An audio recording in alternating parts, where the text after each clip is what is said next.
Every night, more than 54 million Americans living with obstructive sleep apnea, OSA, stop breathing, exposing themselves to serious long-term health risks. When untreated, OSA can lead to stroke, high blood pressure, and heart disease. Unfortunately, the majority of people with OSA remain undiagnosed. Today, I have Miranda Chappelle Farley. She's here to share her personal story living with OSA, and Dr. Seema Khosla, medical director at the North Dakota Center for Sleep. Good morning, ladies. How are you? Good morning. Thanks for having us. What is obstructive sleep apnea and how common is it? Obstructive sleep apnea is actually more common than diabetes and asthma combined. This is where our airway collapses while we sleep, and that leads to a lower oxygen level. It can make our brain wake up, and people who have obstructive sleep apnea do this over and over and over through the night.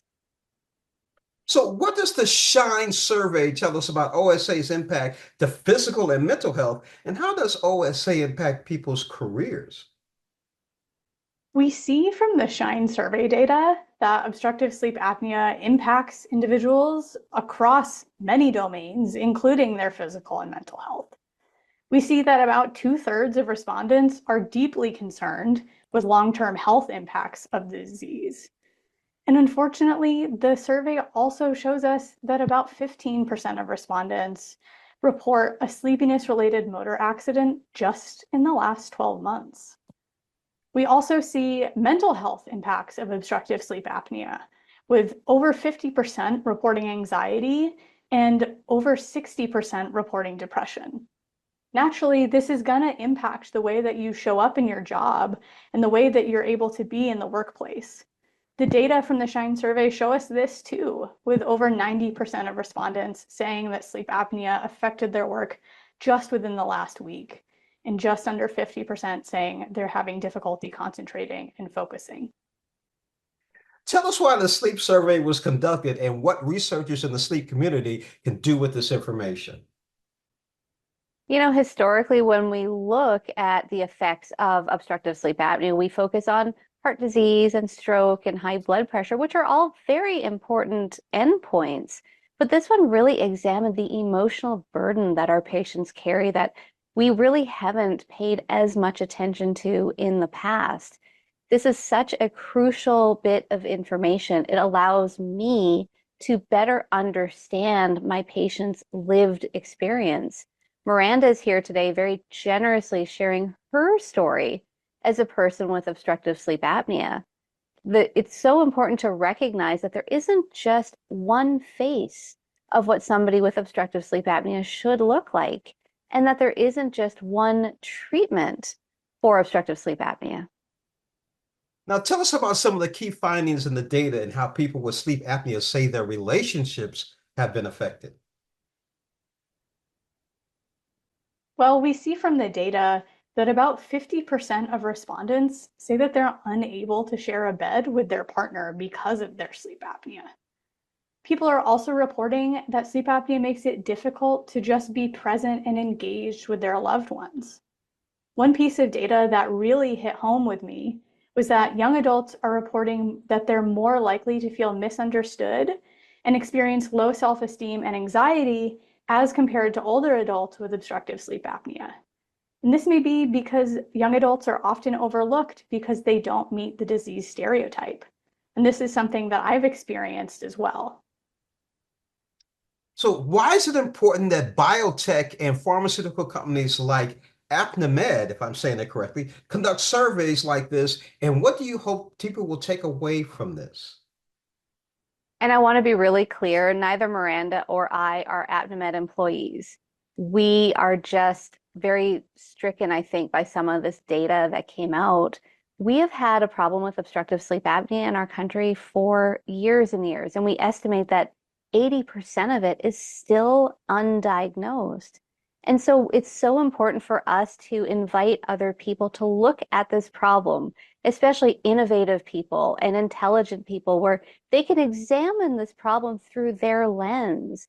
And maybe we can all collaborate together to make sure that we better understand that patient experience, are better prepared to have these conversations with our patients, and also explore different treatment options.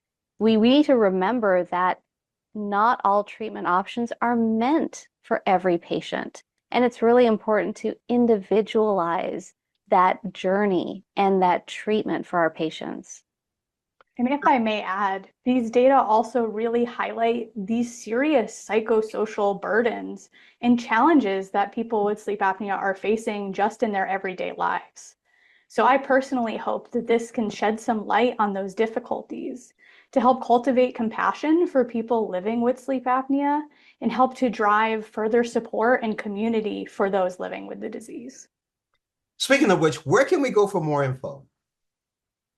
For anyone that's interested in reading more about the survey results, or if you want to hear about real lived experiences of people with sleep apnea, you can go to osasurvey.com. Miranda, doctor, you see the expression on my face. I have a younger brother, 70. He's going through that. We've been in the car when he's actually fallen asleep at the wheel, not seeing the red light. He freezes. He went and took he was part of a group checking for sleep apnea. They gave him, I guess, the tube, whatever it is they gave him. He doesn't use it. All right, so he's an older adult baby boomer. How do I get through? I'm sure there's other viewers who are having the same problem. How do I get through to him?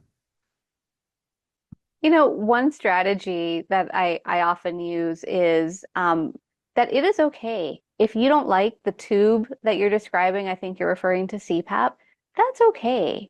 It just means that we need to do a little bit more work to find a treatment option that he is receptive to.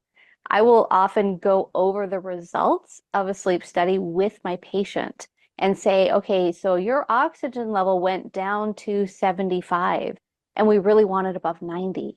Or you held your breath for 89 seconds. I'm not sure I could do that while I'm awake.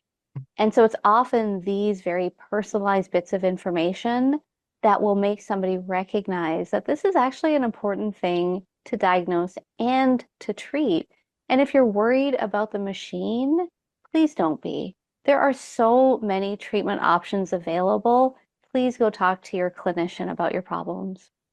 If I may, I would also just add that I think it's important that we make sure we come from a place of compassion, because as the SHINE survey results show, people with sleep apnea are facing lots of different difficulties in their everyday. And so if they're struggling to find treatment, that's just one of numerous daily struggles. So just make sure you approach it with a place coming from where you care.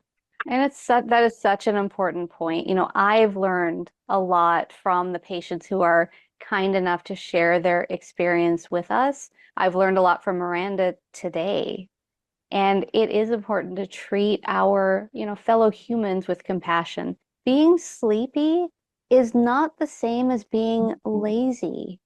This is an objective medical disorder that requires treatment. So please extend that kindness to yourself, extend that kindness to people within your orbit that may be suffering from undiagnosed obstructive sleep apnea. Dr. Miranda, thank you so much for joining on Morning Blend, not only helping me, but my viewers out. I appreciate it. Thank you so much. Thank you. Thank you so much.